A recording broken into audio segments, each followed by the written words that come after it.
are holding now. Where are we? Let's start from column 2, paragraph of Bayes, even though we already did that, and summarize what we're talking about. What we said was that Hashem jumped over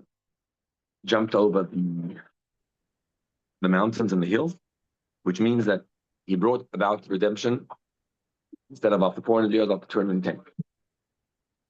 And that's when the and then we said that in the Haggadah we say, Matzah zu shanochim ashumma. Why do we do matzah? Because Hashem appeared to us and revealed us. And when you have a revelation, you're no longer in Mitzrayim. Ma ze omer revelation? Shumma, What? נכון.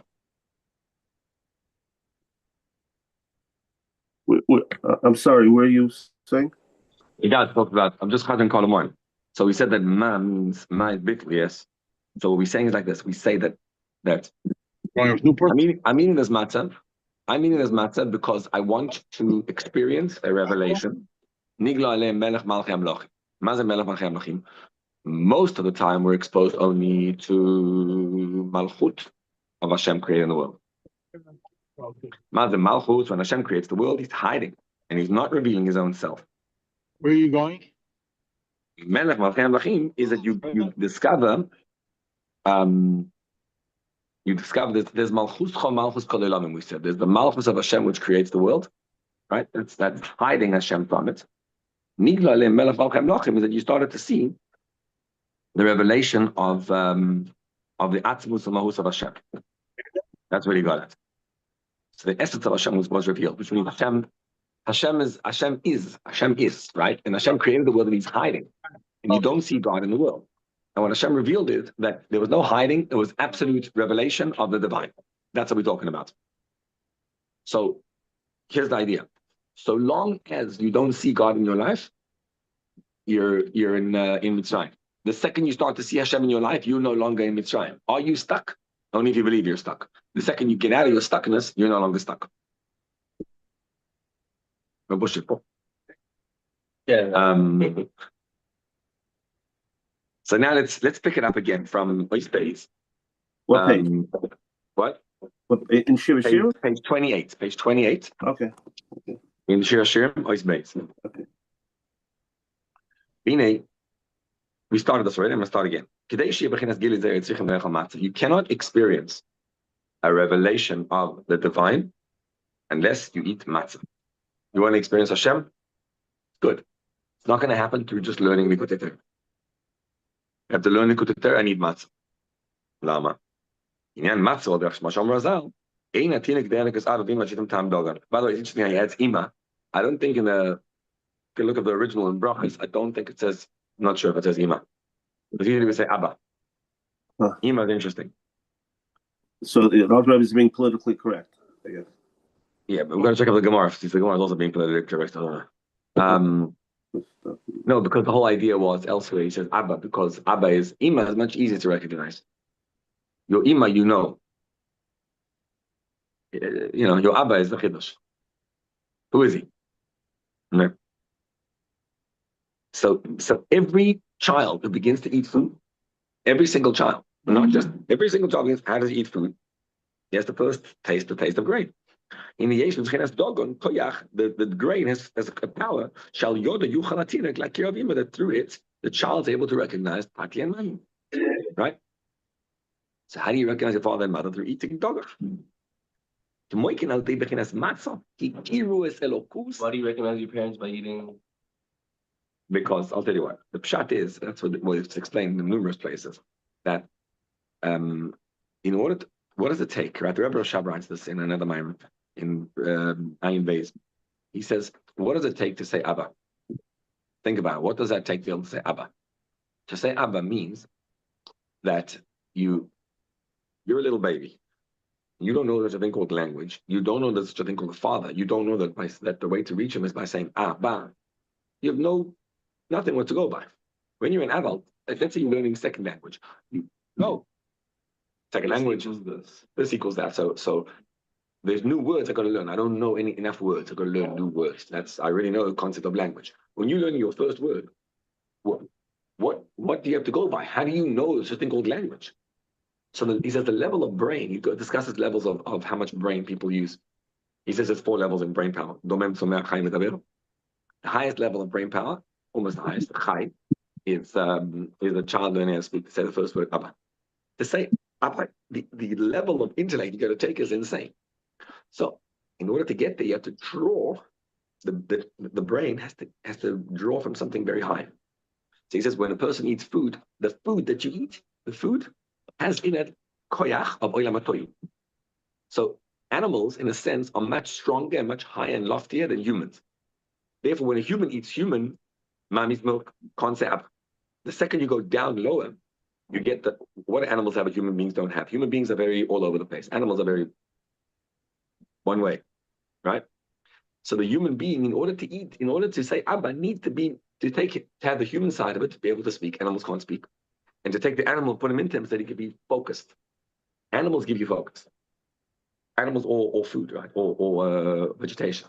So as soon as he eats the grain, the vegetation, he gets a focus in him, then his intellect is able to focus. So long as baby's nurturing of mommy's milk, the Gemara in Bracha says, then he's not able to say Abba Ima.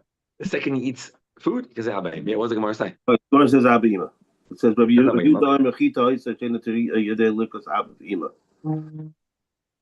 Actually, yeah. I'm just saying the Ima is interesting because Alter Rebbe always says Abba. But that's the point. The point is a baby can't say Abba until he tastes dog. Now, I think what's fascinating about this is when we grab it onto understanding that we're the baby, right? So you say a baby can't say Abba, okay, but could you say Abba? I don't know about you, but to me, I believe in Hashem. I don't believe that. Do you believe that on Pesach next week you're going to get more emunah and more of a relationship with Abba by eating the matzah? It's a hard concept to understand because I already know Hashem. Even if you didn't, you can't. Oh, let me eat that. It's not magic. Right. You know. Well, if you know what you want to get to, maybe you know how to get there. What's magic? Medicine works. Take medicine and does something to you. People are used to eating bread. Bread. So we have to learn. The goal over here is to get to understand that you don't know Abba. I don't know what Ima means in this show, but you don't know Hashem. You don't know your Father in heaven now. We are learning now how to get to know our Father in heaven so that next week, the matzah can get to the Father in heaven. And of course, we're going to give matzah to another Jew so that he can also know Hashem. So do the same thing with a Jew. When you eat the matzah, what happens? They got to recognize Hashem. Da et Elokei Avich. Lashon hakara ve'hakasha. Da et Elokei Avich means, do you know Hashem? I don't know Hashem. Da et Elokei Avich. They actually, das. We're in column 2, by the way, everybody. Page 28. Column 2, paragraph 2. The line begins, 6 lines in. Matzah. 2 levels of matzah. So remember we asked at the beginning of the Maimer yesterday, we said that we had a question. Kashi was, I don't understand. You eat matzah, and you eat the matzah when? Before chatzos. Then you hold up the matzah, and what do you say? Matzah is from Lechem al Shumah, because the dough wasn't able to rise, because it was Niglalem Melech Malchem Lachim. But when you look at the story, it's not true. Because when was the revelation of Melech Malchem Lachim? Chatzos. And you're finished the matzah by chatzos. So what do you mean to say that the matzah we eat because of the niglalim? It's not. The matzah you eat is because Hashem said, eat matzah. Ba'erev teichlu matzahs. That's the parasha of Achidish. So the answer is there's 2 matzahs. The matzah before chatzos needs to be guarded and protected from chometz. Now, beis, this is the key. It doesn't say, the myth is not true. It doesn't say there was no time to rise. There was actually plenty time to rise because Makas B'cheres happened in Chatzos HaLayla, and they went out Be'etzam Yom Hazen Chatzos HaYil. There were 12 full hours from when Makas B'cheres happened, and they went to make the matzah until they actually went out. Matzah takes 18 minutes to become chametz. There was no problem. There was enough time for it to become chametz. Their matzah wasn't chametz? Their matzah was not chametz, of course not. That was the whole thing. That's how we eat that way. So I don't understand. So why did the dough not become chametz? The answer is because Nigla Leim Melech Malchei Hamlochim. That's why. It wasn't because of the time factor. It was because of the revelation factor. The matzah was so shocked by the revelation of Elokus, the dough, that it couldn't rise. So we need to understand what is chametz and what is matzah. Again, so the first matzah you eat before chatzos, that matzah you have to protect, and it could become chametz. But post chatzos, that matzah cannot become chametz because of the revelation. So let's understand what is the depth of chametz and matzah. I don't understand that. What? When you just explained. The matzah before chatzos, it says protect the matzah from becoming chametz. Ushmartem is a matzahs. Protect the matzah. It shouldn't rise because if it don't rise, it'll become chametz. That's the conventional one, you know. But then there's the matzah you ate after chatzos, and that it says so the reason why it didn't rise was not because of a time factor, but because Hashem was revealed. So two different types of matzah. Yeah. Okay. So we need to understand in Yan, chametz u'matzah. Chametz u'bechinas hagbovis nasas v'yishpitan. Very simple explanation, right? What's chametz? Chametz rises. Chametz has a taste, ego. Chametz is ego, and chametz has a texture to it. U'matzah bechinas ein b'givavis nasas klal, ein b'tam klal. Matzah has no taste, no texture, nothing. Chazal tell us, bol ha'matzah yot. If you swallow matzah, you're good. What is matzah? Matzah is bitul. Right? Matzah is bitul batel retzayin. So it says like a halacha in the Malach, and if you swallow the morer, you're not yet. So why? Because you have to actually taste them. You have to have the taste of bitterness. Sure. But if you swallow the matzah, ma'adin, you're yetzer. Why? Because matzah does not need a taste. The avoida before chatzos was to eat matzah, right? What does that mean? Before chatzos, you have to eat the matzah, eat the matzah, eat the matzah. It means every single moment you have to think, what does Hashem want from me? What does Hashem want from me? What does it mean to keep the matzah down? It means my natural state is that I want to do what I want to do. And you have to constantly say, no, no, no, no. Life is a source of eating matzah, skafia, all the time. Push down, subdue the Yetzer Hara. The Yetzer Hara says, I want this. I don't want to give tzedakah. I don't want to learn. You know, I want to look there, don't look there. It's all the time pushing against the negative inside of us. Not to allow the coarseness of klipa to overrun you. What's the source of all tumah? Gas is coarseness.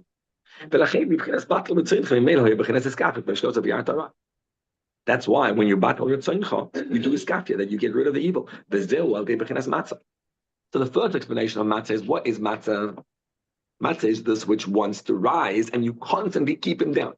So in avoid that means you can't assume that you have a relationship with Hashem. It's hard work, right? It's hard work of constantly fighting against the Yetzer Hara. If you look in Tanya, this is the avoid of the Beinik. Matzah also means to fight. Matzah umeriva, right?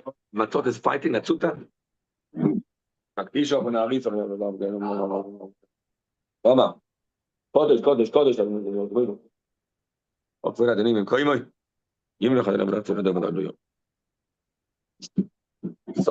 matzah means, matzah is what you have to keep down all the time. Number one. Number two, matzah means to fight. I mean, matzah is a struggle of life. What's the struggle of life? I have a yesh. I got to nullify the yesh on it.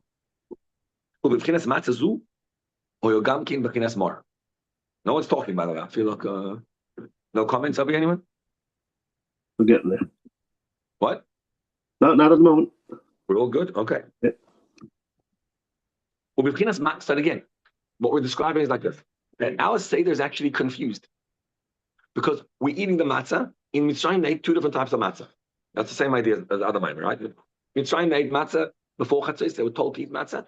Then the dough wasn't able to rise. They ate new matzah because they went out of Mitzrayim. So it's two different matzah, right? We're eating one matzah, before chatzos, but we're describing both experiences in it. So the first experience of matzah is, in order for matzah to be... Maybe that's assuming that the moitzi matzah of matzah is the same matzah as afikomen. Maybe afikomen is already a different matzah. Well, afikomen is not matzah, right?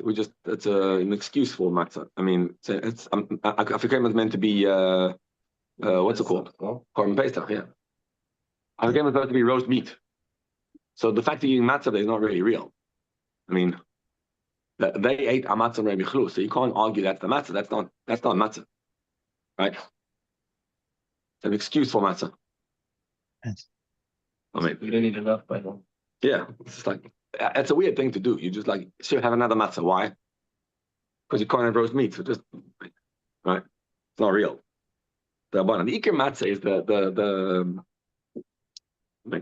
we finished Afikomen before Chatzos, right? Why? Because they ate Afikomen together with the Korban Pesach, but we're not doing the real thing.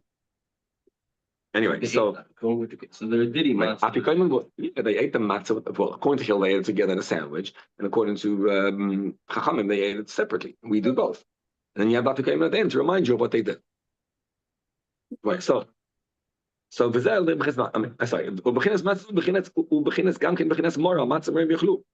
if you're eating matzah and you have to fight, you're going to have moror in your life. What's moror? Bitterness. Right? Why? Because you're fighting against the Yetzer Hara.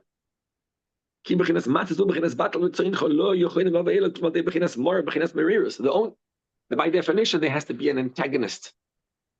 There has to be a Yetzer Hara, there has to be adversity. You're fighting against him. So the Morah is contending, and there's a war, and there's a fight. Boom, boom, boom. Right? So al matzah, why? By definition, because the matzah, you're struggling with the Yetzer Hara, you're struggling with the need to rise. That means you're struggling with Morah, with bitterness. That is the bitterness. There's a machlekes how to put the kaira, how to set up the kaira. So the way, the Alter Rebbe's way at least, you put the zera on the side, top. Beitz on the left, maror in the middle. Okay, so it's like a segel, two segels. Good question, right? Maror is meant to be on the left side. Lama? That's explained in Tanya. I mean, that there's three Levim. There's Gershon, Kehasa, Merari. Merari is maror, u'bechinas hamerirus. So Merari will be in the middle always. That's the answer? That's a question. So it should have been. Oh, you say on the page Tezvav. Yes. I am Tezvav. He's asking a kasha. He's saying, I don't get it. Zroa, beitza, maror. The zroa is okay, I get it. That should be on the right side. Yes, that's chesed. The maror should be on the left side. Maybe put the beitza in the middle. Why put in the? It's very weird. Maror is in the middle. Maror is tiferes. Remember, what does the middle mean? I mean, if I have chesed on the right or on the left, yeah. So the combination of both together is maror, is tiferes. But maror is not the combination of both together. It's definitely the left side. Answer is on page Tezvav, line 2. The reason is that's in the middle side. The middle side, again, the left side is love. The right side is for. The middle side is compassion. Why is compassion? The left side is love. Right side is love. Sorry, yeah. Why is compassion in the middle? Because compassion is the blend of both together. Right? If a poor man comes to my door and he says, "Can I have some money?" So I feel I want to give him. That's chesed. I don't want to give you. You don't look the parts. Why should I give you? That's gehura. What's compassion? Rachamim. You don't deserve, and I'll give you anyway.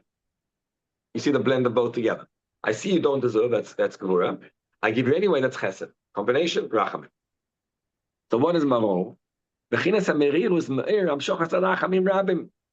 Merirus brings down compassion. Rachamim rabim. Lama? Who do you have compassion for? Someone who's in trouble. This is an answer? What? Yes. But Tiferes is not. Tiferes is the perfect blend of the two, not one more than the other. What? Tiferes is the perfect blend of the other two, not one more than the other. So what do you mean Avarabba? Rachamim Rabim. Rachamim Rabim, that is not Tiferes. It's Chesed. Rachamim, what's it? Why not? No, because Rachamim is the blend of Chesed and Gevura. Yeah, and Rachamim Rabim is extreme Tiferes. Why is Rachamim not Tiferes? Yes, it is. What? Say again. Why? Rachamim is Tiferes. Rachamim Rabim is by extreme definition. Tiferes. By definition, it's. What's Rachamim Rabim? One second. Why is it called You're saying, Rachamim Rabim? you're saying Rachmim Rabba, not Chesed Rabba. Okay, so I was making a mistake. Rachamim Rabim means extreme compassion. So he's Which, saying, which is another way of compassion, saying extreme Tferes. yes. Yeah, okay. Think about it. Why do you say Mechayim Mesim in davening? Why do you say Mechayim Mesim Rachamim Rabim? Will you be being poetic?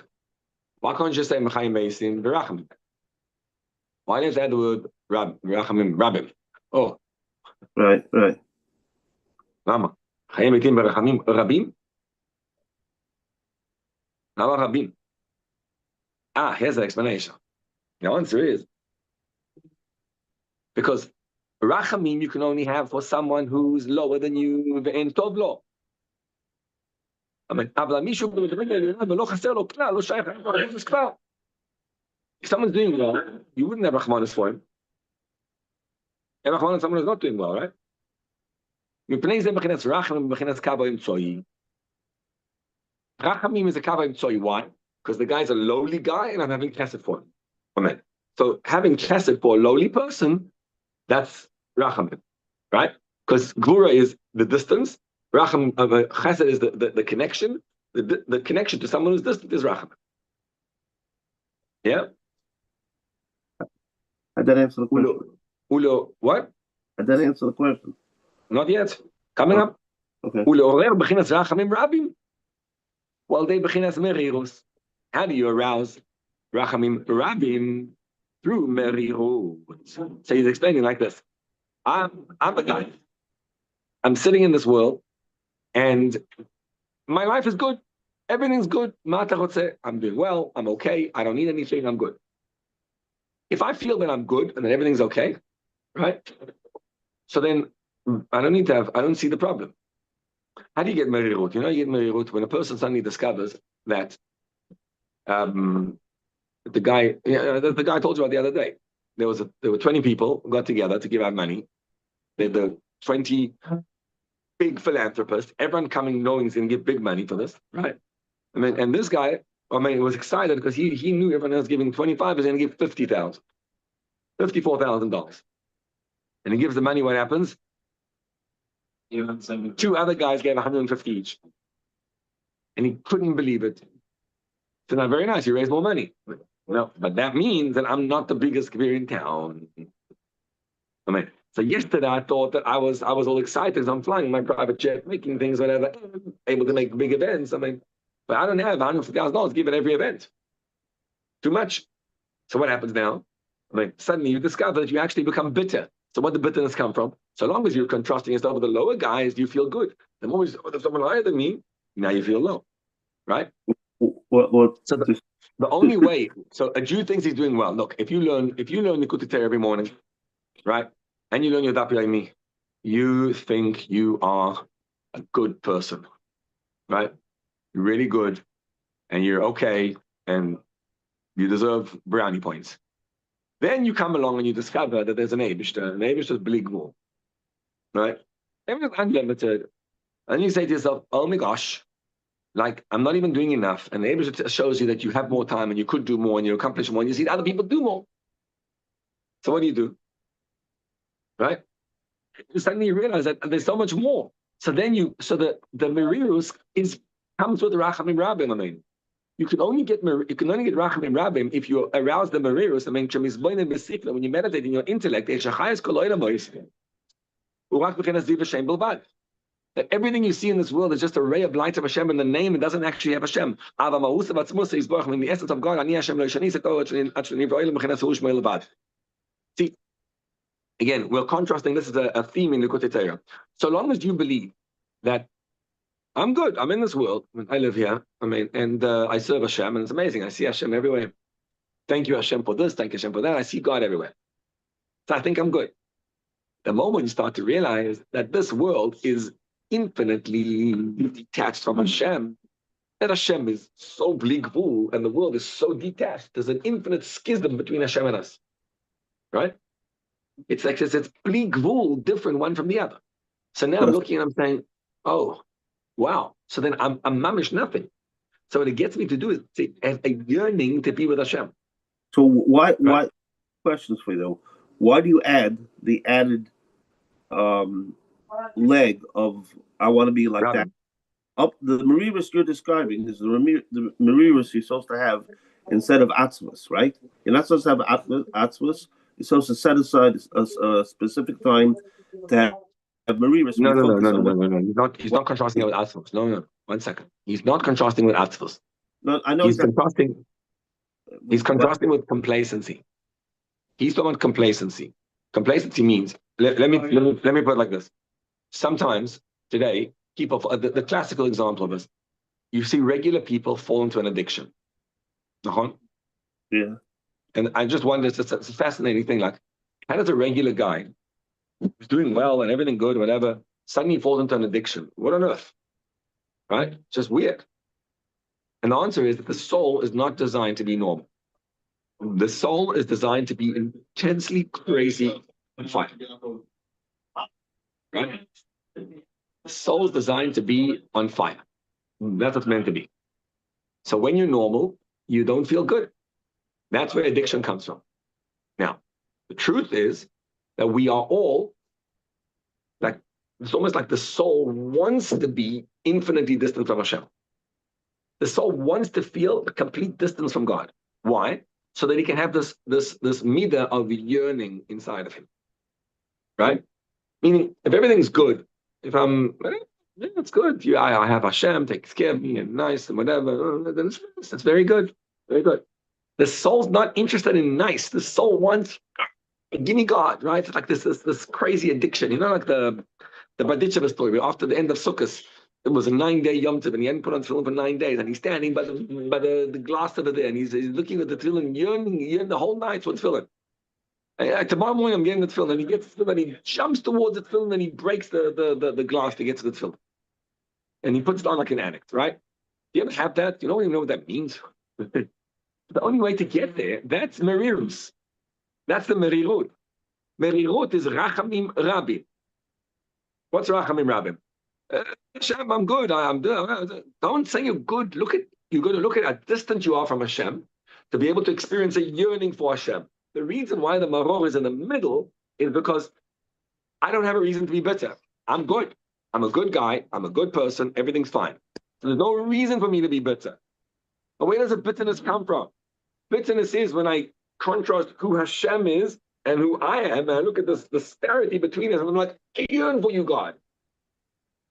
Right? That yearning that develops in a person, now we're talking. So it comes from a chalishing of elokus. Like, it's like when you realize you're selling yourself short, there's Mashiach, there's Eibishter, you're selling yourself short.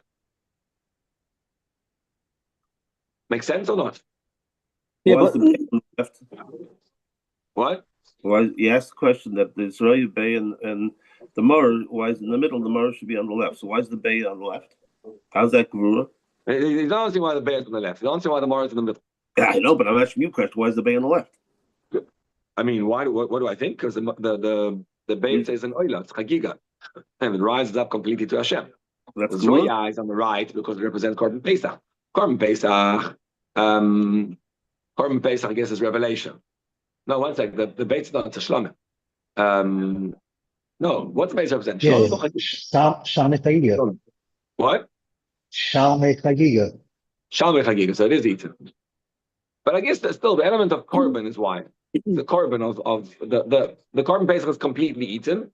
The Shlamim, no, the Shlamim is also eaten. So I don't know. Good question. Okay, I don't know. We got to check out the base. I didn't answer that, so I don't know. So that's on us. That's our Rabbim. In other words, we have the feeling of That's exactly what it's saying. I mean, it's also Hashem. It's saying that because that's what it's Mechayim Mason Barachim Rabbim is talking about Hashem, and that's right. That's what I always thought. Who says something Hashem? No, both you and Hashem. No, we learned that. How are you? Look, we live in a dead world, right? Our world is dead. It's void of Elokus. It's bereft of connection. That's what it is. There's nothing emerson. And the Rachamim Rabbi means when a Jew starts to realize like the distance between me and Hashem, and he starts to yearn. This is exciting stuff in the sense that I don't know. I think our souls are looking for this. We're looking for this yearning, like Chalish, get me out of this place. You know what I mean? It's like, no, there's so much more, and you're not getting it. It's like, what are we born? Are we born to be here and to believe in Hashem and to thank you, Hashem, for this and for that and for whatever? No, there's much more. And that's L'chaim Eisim Rachmim Rabin. And then what happens with that is when you realize, no, Hashem is Bli Gvul, and there's a piece of that Bli Gvul inside you. So your soul's like, so it's not just about me doing little things, it's about me going crazy about Hashem. That's the Ka'ayol Tarek Alafikim Moim Kenafshi Sarek Elech Elikim. It's a thirst for Hashem. That's the bitterness. He's saying the bitterness is not negative. You would think the bitterness is negative. Why? Because things are bad. Then it will be on the left. No. This bitterness is take a guy who's a holy guy. He's close to Hashem. He's davening, learning every day, doing all the good things. Chesed, beautiful. And then he realizes Hashem is Bli Gvul. And the more he focuses on that, the more distant he feels from Hashem. We say, look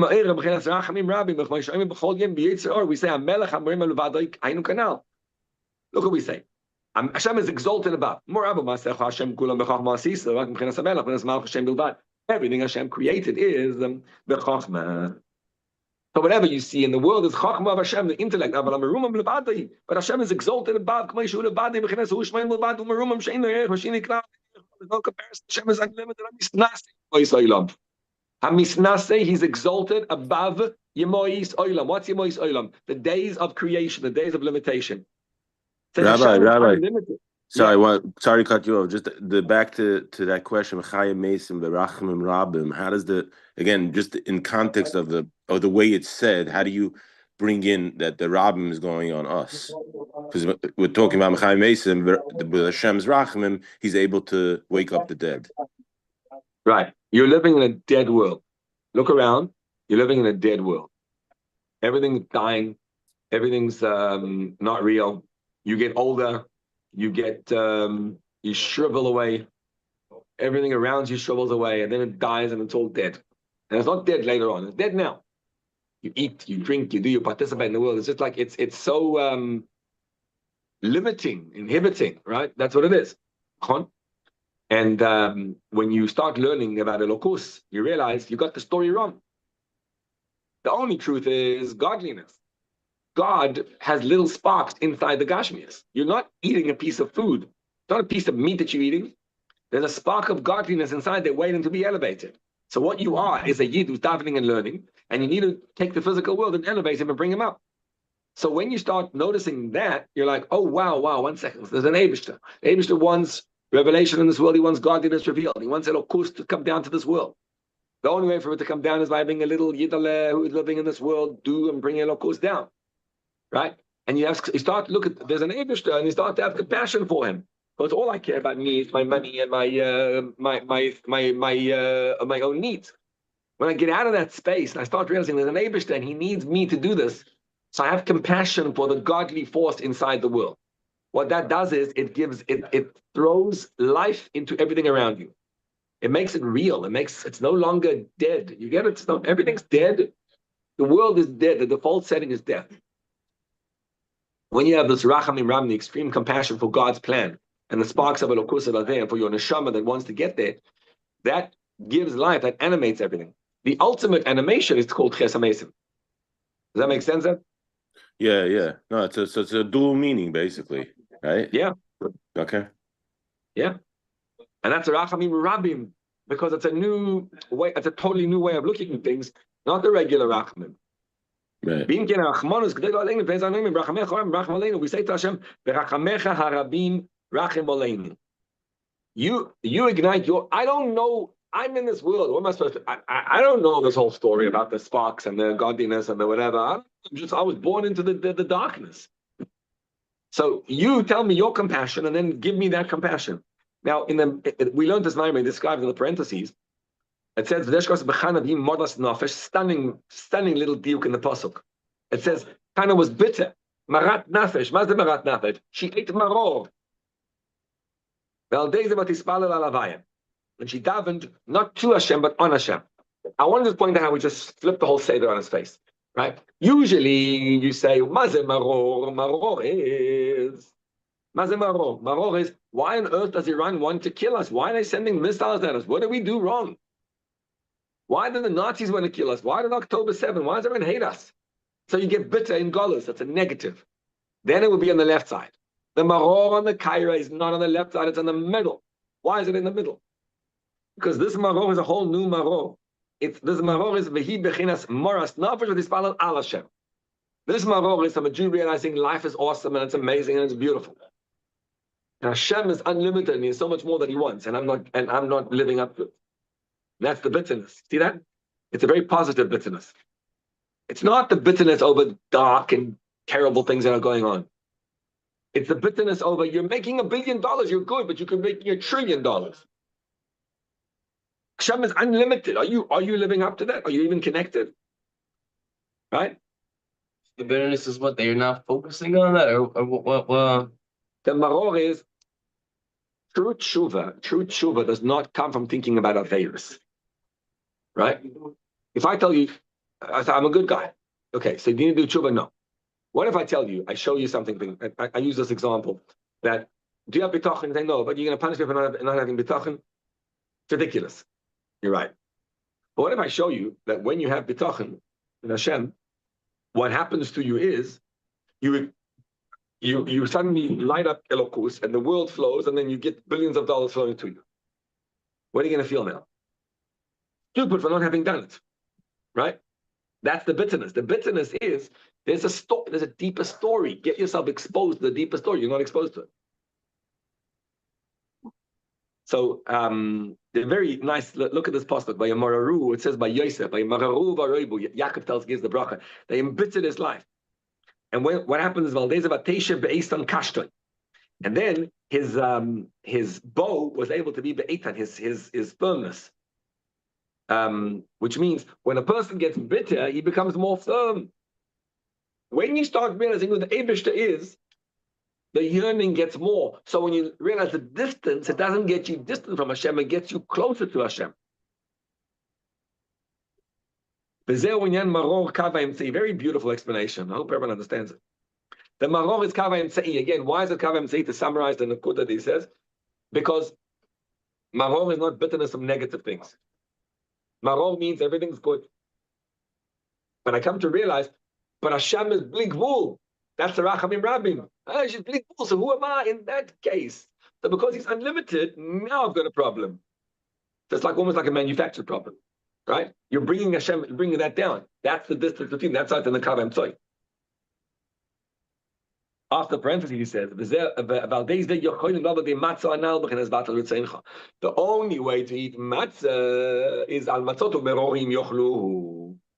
Right? Lama maror? Because matzah is batal ritzayin. What is matzah? We say matzah is you're fighting against the chametz all the time. Stop going up. Don't rise. Don't rise. Don't rise.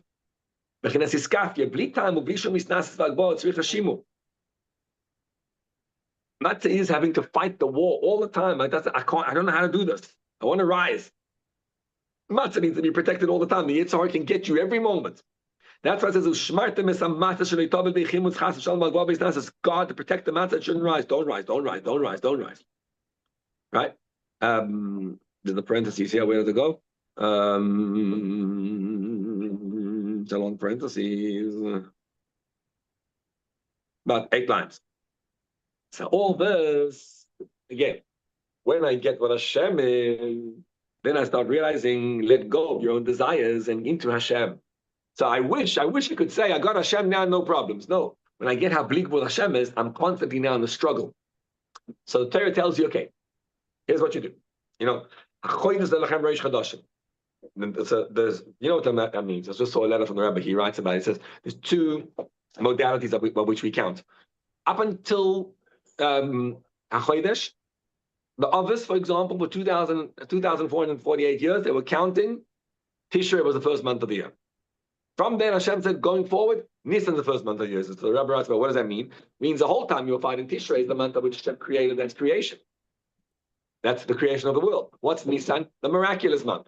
Hashem says, stop counting your life as natural and start counting your life as miraculous. Right? Start counting miracles. But the guy says, yeah, but I'm a normal guy.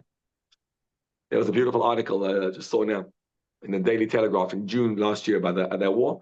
A guy, some guy in the Daily Telegraph, I think it's a hush of a paper, he wrote that the problem with the Jews is that in Israel surviving over there and nobody understands. Like nobody gets it. Doesn't make sense. Because they're a small country the size of a mid-sized American city. And they're surrounded by enemies and they want to wipe them out. And they send things all the time. And what do the Jews do? You ever see this thing? They throw a missile at them and then they get up, drink coffee. And people are moving there still, and and people are moving and going and whatever. It's like he said, what on earth is going on? It keeps going up and up and up. Yeah, the real estate like Manhattan. Like what? You must miss something. So he says, LMI, it's so the people, so what could it be? So it must be a conspiracy about the world, must be American power, must be a lobbying force, must be something that they're doing, they're stealing, they whatever, must be a regime, I don't know, apartheid, that they try to find some reason. And there's one reason they could not accept. And that is that there's a God, and he's still around in 2026 in Tafshin Pei Vav, and it's the still people of the book, and you can't accept that. Like, I don't know what to do about that. That's hard for us to take, right? But that's the truth. I don't know how to accept that reality into the world. That's the part about Tishrei and Nisan. We count from Nisan. Hashem said, you're counting miraculous. That's what you're doing. Trouble is, so Hashem said, well, I'm telling you to do that. What does a Jew do? Now, at that time, go eat matzahs with mar. Matzah with maror. Go realize you're not a normal people. You're the people of Hashem, people of the book, the same people as the Bible. Right? When you realize that, the fight is on all the time because I'm normal, I'm not normal. Yes, no, yes, no, no, normal. What am I? Yes, no, no, yes, no, yes. I don't know what I am. Right? And that's the maror. The maror is the kavem tzoi. Because it's like there's a neighbor who's really rule. So there's miracles, but I'm living life regular. I have to go eat my coffee. I have to go do my normal thing. So there's like that disparity is the right, the left, the right, the left, the right, the left. That's why morer, when you get it eaten with matzah, we constantly have to fight. Until Chatzos. What happens at Chatzos? He's saying now, page Tesvov, in Shiur. V'zeh yakol b'chinas matzah rishayna. This is all the Jews doing the work themselves. You got it? If you do this properly, you cruise into matzah number 2, bechinas bitul, suddenly the Eibishter appears. Suddenly you stop having to fight anymore. This matzah was not able to rise. And it's not, there was no time to rise. There was time to rise, actually. Why wasn't it able to rise? This is what I was trying to say before, is that the earlier matzah we have together with mar in the Korach, it's matzah and mar zusammen, and then by the Afikomen we're able to have only matzah. We don't need to have an reverse with it. Even though Afikomen is not supposed to be matzah. You're saying the Maljusa why we eat Afikomen today as matzah and not Korban Pesach. No, I understand why Afikomen is supposed to be Korban Pesach, but why is it that all of a sudden we're eating matzah by itself? Right. So what's your and, answer? And before we need to have matzah with meriras. Right. We need to synthesize. And once we use the meriras, there's only one problem in your pshat. Why do you have to finish it before Chatzos then? You should eat this matzah after Chatzos. No, that's why everyone's rushing to make Chatzos for the Afikomen. Mamash immediately before. Yeah, once we have the Chatzos, we're able to be in a state of nor matzah. So then you should eat. Oh, okay. Yeah, take it from me on. Okay. It's a pshat. It's interesting. This is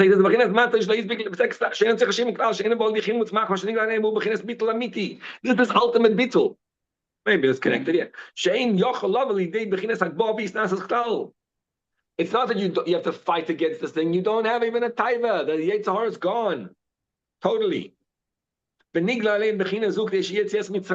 level is revealed. You can only have a full Yetzias Mitzrayim, getting totally out of the lie of Golus, when you have a revelation from above. The Jews on a lowly level. They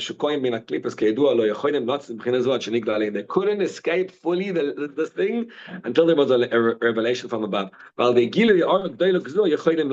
this revelation, they were able to get out of Mitzrayim. Yeah, it is interesting. Maybe we have them. I'm bothered by Nafikomen is Yossi before Chatzos. That's all. This matzah cannot come to any type of chimut. The first matzah you eat, you have to work to stop the chimut. Second matzah you eat after chatzos, you don't have to. The first one you got to have mar. So we say why are we eating the mar al shumma? Now let's translate this. Listen how beautiful this is. This is a game changer in the pshat of mar. Al shum shemereru hamitzrim et chayei avotenu b'Mitzrayim. We translate it as our fathers. He's saying avotenu is what?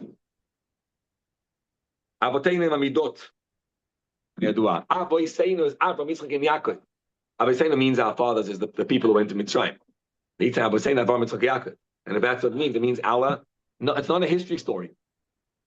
I'm eating this mar because my midos are in galus. I don't get what elokus is. I don't get the whole thing. Right? My midos, my love, my fear, my compassion have been hijacked.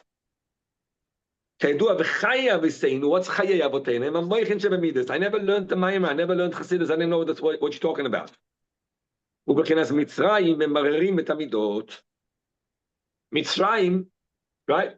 I don't get the truth.